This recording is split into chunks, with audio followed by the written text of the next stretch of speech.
I think something that is really important to note about the church is that, in something that you had mentioned before the recording that we started, is that the church is universal. The church isn't just people who are 40 and work a middle income job. The church isn't just white or black or Indian. The church is everything. Yeah. And like you said as well, Jesus went in and out of Jerusalem and all around. And so today we're going to more so focus on age, and particularly middle-aged people in the church and beyond as well, and kind of talk about the, I guess, points of interest that perhaps people in this age group may want to talk about during the synod, because there are things that, me as a 25-year-old, I have different thoughts about the church, different things that I like about the church. But until I started researching for this discussion, I thought we all kind of agreed on the same thing. Like, hey, we need to say this particular hymn at this particular time. But as I was talking with other people about these topics, and it's more practical. Yeah. I don't know. What's your thoughts? Yeah, I think that's the reason that this synod on synodality is so important, is because we all have a common theology. At least we try to, but we do, and we all have a common, really, idea of what we believe. We recite a creed. But what I think I hear you saying is, how do we live this at our different ages, at our different spaces in life, at our different points on our journey, knowing that those are all different, yet they're all included in this great big old Catholic Church. So if we talk about what middle age is, we almost have to define middle age, because I'm 70 now. Well, middle age now is in the 50s, mm-hmm. where when I was younger it was in the 30s. But no, middle age, we'll say somewhere in the 40s, mid 40s, people are at a place maybe they feel some stability. They've been living this life long enough. Maybe they have a family, but maybe they don't. Maybe they are divorced from a family. And how is that experience going for them? How do we reach out and listen to that? Maybe they're a family with 3 children, but the wife or the husband's just been offered a job in Tucson. How do we walk with them with that? What about issues of disease or sickness or disability? For that group of people, I think when we start honing it down like that, we can become more specific, and we can start painting an image in our mind and in our hearts that's something we can work with. Mm-hmm. I think something in the first time we started talking about this, when you were talking about this with Bishop, is that this process is going to be messy. Not necessarily that it's a bad mess, but just that, as we talk about all these different situations that people are living in, and I think you put it beautifully as, how do we live the faith at my current stage of life? Yeah. Because how I live it as a 25-year-old is completely different than how you, or maybe not completely different than you as a 70-year-old, because like you said, we all believe in the same thing, but how we kind of practice that is different. And so I think you highlighted something that I heard from a lot of people, and I mean, you can just see it in our country as well, divorce. Mm-hmm. About 50% of families and relationships end up in divorce. Yeah. And when I was talking to some and others about this, one of the situations that they run into is that they may be faithful Catholics, however you want to define that, right. But they can't receive communion because they haven't gotten an annulment, or perhaps they remarried. And here is, Joe, who, wherever his soul is can receive communion. He may not be active in the church. He may only come during Christmas. But so tell me about what's sort of your thoughts on that? Yeah, you bring up a couple of things that touch me, and one of them is we have guidelines and we have rules and we have a tradition of living within those because our sacramental life is so important.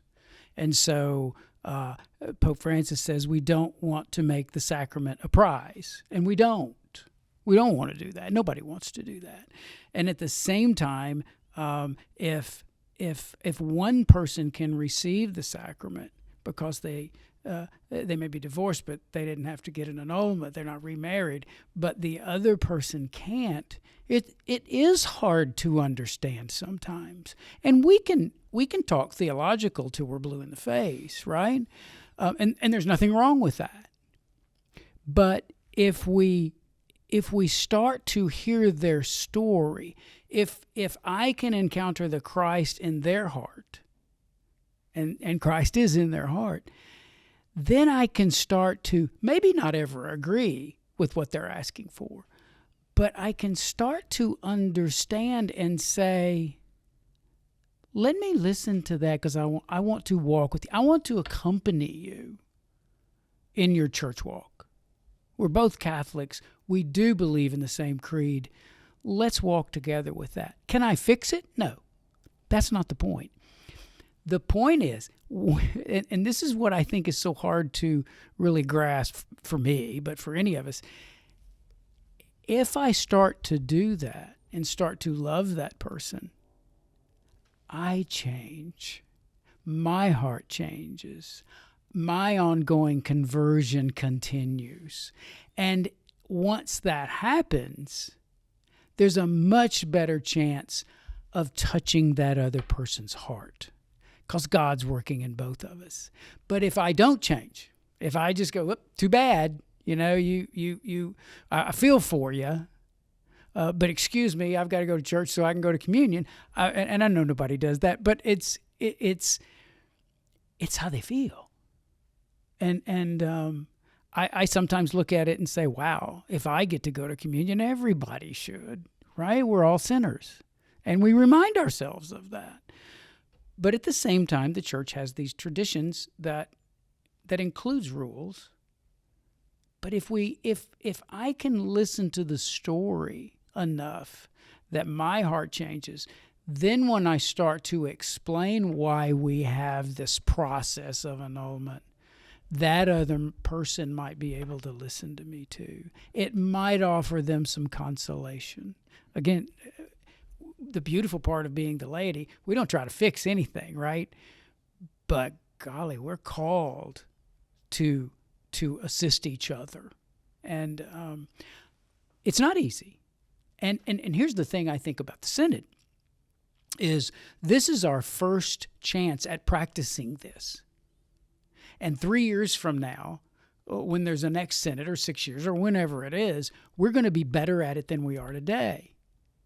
We'll still fall on our knees and make mistakes and all of that, right? Is it worth it? I think so. Back in from 1993 to 1996, in my I was 40 years old to 43, 44 years old. I had 4 back surgeries. 2 of them were called laminectomies. 1 of them was a spinal fusion. And then the 4th one, we had to go in kind of quickly and take it all out because the titanium they used was making people become paralyzed. So those 4 surgeries were traumatic. And I missed months and months of work. And, friends would have to come help me. My wife would go to work. Emily would go to school. And it was horrible. Was it worth it? Yeah. I wouldn't be here today, or you'd have had to come to me maybe crippled or something. So I give that as an analogy. What we're doing will be painful at times, I think. I really do.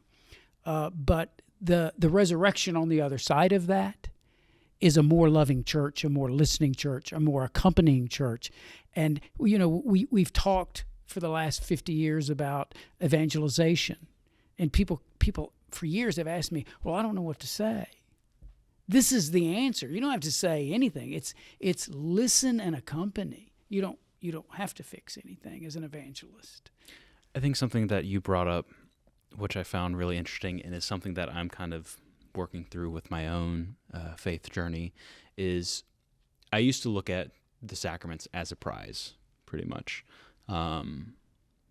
Or, go to the candy machine, and that's sort of how God's love works. And, as I'm seeing it right now, and when we look into Jesus's teachings, I think you hit the nail on the head with that phrase of being a prize, because the sacraments, from my understanding, are more so ways to get us to heaven. Like, they're not the end all be all. Like, you can worship confession, and that's not good. Right. That brings in That's scrupulosity. Yes. Yes. And that really doesn't help you with your faith life. And so one of the things that when I was talking to other people about this is that practicality of the faith of, how does this actually look in the relationship? And I think relationship is really important. I mean, we're animals who are very communal with one another. Being a pack is very important. And Jesus realized that. And Father Mike Schmitz, in one of his videos, he talks about prayer. And, why should we pray to God? God knows everything. And, he knows me. He loves me. What do I have to do to earn his love? And that's the thing. It's about that relationship. Yeah. And as we kind of talk about the sacraments, as we talk about these things such as annulment, is that relationship. I think sometimes people are scared, rightfully so, to enter into those conversations because of any potential shame, anything that's going to come out from the light, and just the process itself. One of the things that I heard from others as well is that, sure, I would like to get an annulment, but they make the process just so hard. Yeah. And I think we kind of have to do two things, that educational piece. And I think people know, because obviously the people who I've talked to about this, they said they want to receive communion. They miss communion, but they can't. So they have that knowledge, but it's also building that relationship. Because I think sometimes, and this is going to bring me into the next topic, is that we can get a little bit too theological. Mm-hmm. Mm-hmm. We can say, this is how you're supposed to celebrate the Mass. This is how you're supposed to bow. You're supposed to kneel at this certain time. And we don't really meet that person where they are. Yeah. And kind of like we just said, if I do all the rituals right in Mass, God rewards me with the Eucharist, or this nice feeling. But again, that's not what that is. And so when I was talking about this to others, is that tradition's beautiful. But with the seminarians that are coming out right now of the seminary, sometimes people feel as though that they are too theologically geared. Again, I have to wear the certain thing, I have to say the certain thing, and that's really beautiful. But oftentimes people might feel that relationship should be more important. Yes. What's your thoughts on that? Well, I think that two things. In the book of Genesis, it says we're made the image and likeness of God. And we act like we know what that means. We just go along, oh, yeah.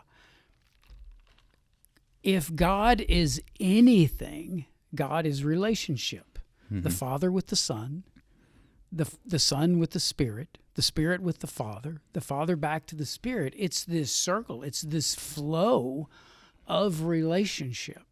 So if we're made in the image of that, and I believe we are, then the only thing that will nourish us is relationships. It's a love relationship that the Father has for the Son, and the Son has for the Spirit, and the Spirit has back to the Son, and the Spirit has for the Father, and it's going It's this dynamic that's going in all these different ways at once, and somehow that's implanted in us. So I'll start with that. We are relational beings, but so are other animals. So are bees and flowers. So is all of God's creation. And so I think, though, that going back to your point, it's balance. I can be theological, but not live that. Some people would call that spirituality. And I'm missing something. And so we could say we're breathing with one lung. I would use another analogy. Try to inhale, but never exhale. You have to do both, and they have to be in pretty good balance, or we would die. I think the same is true with learning the theology and then living that in a relational way with every creature, and especially with every other human. I think one of my favorite stories in the Bible, particularly about this, is Jesus and his disciples are walking through a wheat field on the Sabbath, and they're picking wheat to eat, and all of a sudden the Pharisees come up and rebuke them, and no, you can't do this. And Jesus just looks at them, and I don't remember the exact verse, so I'm not going to try and come up with it, but basically saying there needs to be that balance with that. Yes. Shoot, I had another point as well with that. I just got so entranced with what you were saying. Well, and I think that balance is something that we don't talk enough about. We want to take one side or the other, but it's both and. Inhaling and exhaling are both and. And so is that theology and the spirituality. I've heard it said that the spirituality puts legs to our theology, but it also puts a heart to it. Now, I'm going to say something that might scandalize people, and that is, I can say the creed every Sunday and believe it. It doesn't ask a lot of me to believe it until I go look at Jesus' life and say, oh, that's what this looks like. That's what the relational Father, Son, and Spirit embedded in me as his image and likeness looks like. Then it asks a whole bunch of me. I think something that Bishop Malone said in an article to the Catholic Connection was that in order to love God, you have to serve God. And in order to serve God, you have to know God. And I think you hit it on the nail again. It's just, once we know these things, it's sort of like, I guess, eating healthy. Eating healthy can help you live life, can help you work out, but it's not supposed to be your end all be all. Right. It's one of those things where if I was to just work out, but go to Burger King every single day, I'm breathing out of one lung and not the other. And I think my generation, and we can talk about this more in the next session, we are a bit more focused on theology again, and I think with the new wave of tradition coming in, again, not saying that is a bad thing, but we are more concerned with tradition than theology. But again, as I talk to some others, it's a bit more of the social connections, helping the poor, going to the imprisoned ministry. I think maybe this is just because of the parish that I grew up in, but every single ministry was 99%, 100% non-young people. Good on them, Mm-hmm. But as we see this in other parishes as well, I don't see a whole lot of young people going out and doing things. And so I think that's something beautiful that your generation has realized, that we can think and pray all day, but we have to live our life like Jesus. Yes. We have to go out and do things. What do you think that priests who are coming out of the seminary, one of the, I guess, talking points that I've heard from a lot of people is that there is this emphasis on theology, knowing the church, leading the church, understandably, because, I mean, there are shepherds of Yes. a flock. Yes. But oftentimes there's not a emphasis on administration, because if you want to look at it from a purely secular way and just a day-to-day look, the church is sort of a business. How do you run your finance council? How do you run your pastoral council? How do you run the people in your office? Do you think there needs to be a greater emphasis on administration or administrative teaching for seminarians, or do you think that might be something that power may shift more to lay people? Well, I think we have this paradox of we have such a shortage of priests that if we spent the time to teach them all they needed to know, we can't get them out quick enough, right? And it's that's part of our path too. What do we do with that? To have a pastor try to be a shepherd, be pastoral, if you will, and still run the day-to-day nuts and bolts of the business side of the parish, and to be the theologian teacher on Sunday, we're just dreaming, and we're asking something that's not human. We're asking something of most people aren't going to have all of those skills at the same time. So I'll give you an example. I had a pastor once, this was in 1980, and he said, forget that stuff. I'm going to be your pastor, and I'm going to be your shepherd, and I'm going to work with your heart in what he called Catholic social teaching, which what we're talking about. And it was beautiful. But the finances were in a shambles, right?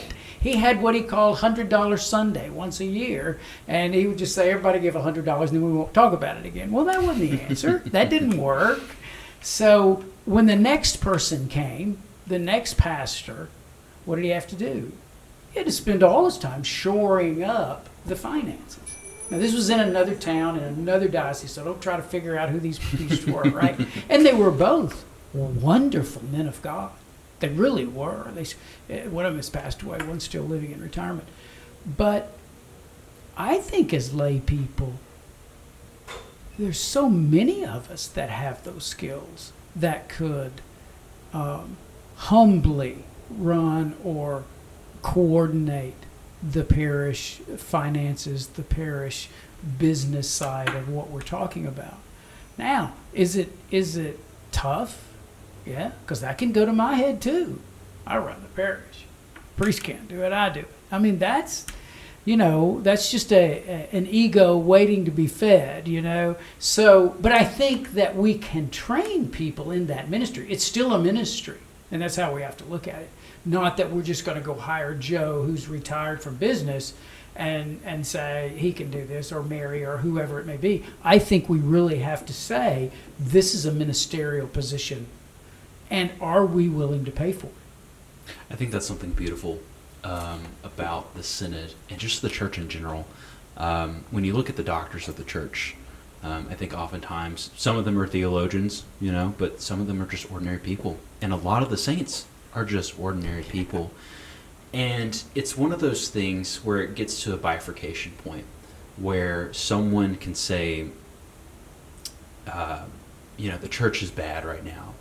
The sex scandal, for example, or, finances, or, maybe we're not pumping out enough priests, right? Yeah. And some people leave for all sorts of reasons, like we just talked about with the annulment, with, theology over relationships. But I think God is allowing those things to happen for greatness in people to arise. I can look at the sex scandal and be utterly ashamed and say, I don't want to be a part of that anymore, and leave.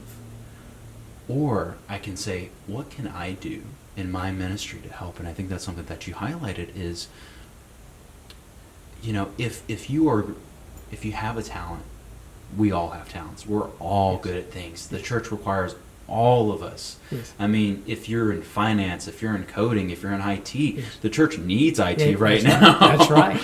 That it's not to run away to something that's more techy, not to run away to someone that has more money, but to say, I'm going to stick with this. Yes. Yeah. I think that's our calling too, and I think that's something that we sometimes forget. Our calling is to stick with this. Our calling is to, again, try to evolve in our own ongoing transformation, our ongoing conversion. And if you and I do that together, the church just grew. If 100 of us do that together, or if 10 parishes do that together, then we're making a difference in the world. But it starts with, am I willing to change? It's not, I want you to change. That hadn't worked since Adam and Eve. It's all about, am I willing? And if you see that in me, if I see that in you, then we both can walk together. It's hard. I think that's something that you had pointed out earlier about the two lungs, that Jesus accepts us as humans. Yeah. God loves us as humans. Yes. But he's also calling us to so much more. Yeah. I mean, my girlfriend and I talk about Catholicism as sort of a look at evolution. We can see the human nature of ourselves saying, I might not want to do this because of X, Y, and Z, but God calls us to be higher in that. Yes. But that's pretty much all of the, I guess, talking points I kind of have at the moment. And do you have any other, I guess, kind of comments or things that you want to discuss right now? I think that the main thing as we talk about this is